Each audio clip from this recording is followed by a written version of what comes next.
Sa Tawi-Tawi, naaresto ng Philippine Navy ang 7 katao at nakakumpiska mula sa kanila ang mahigit sa 600,000 pesos na petroleum products na pinaniniwalaang mula sa Malaysia.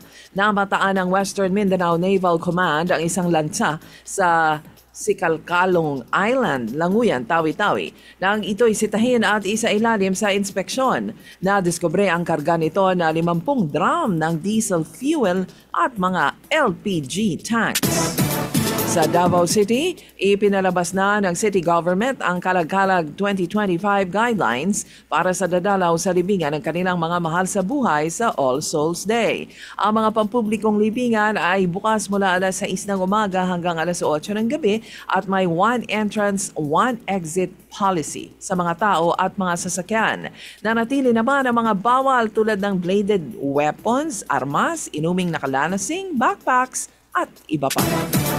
Sa Cagayan de Oro, inanunsyo ng Department of Information and Communications Technology o DICT na ang Northern Mindanao ay nangungunang riyon sa Mindanao na may pinakamaraming active internet access. Sa buong riyon, merong 1,218 internet hotspots, habang ang Caraga Region ay meron namang 740 at ang Davao Region ay may 680 internet hotspots. Sa bayan ng Gipos, Zamboanga del Sur, hindi nakakatulong ang mga tao dahil sa takot na baka pumasok sa kanilang tahanan ang nakatakas na buwaya mula sa kulungan nito noong Linggo. Ang buwaya na kilala sa tawag na dadang ay isa sa 2 alaga sa compound ni Ginang Junvel Lamiing.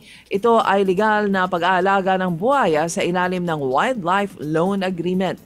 Hanggang ngayon ay tuloy ang paghahanap sa freshwater crocodile na binansagan ng ilang mga netizen na si Congressman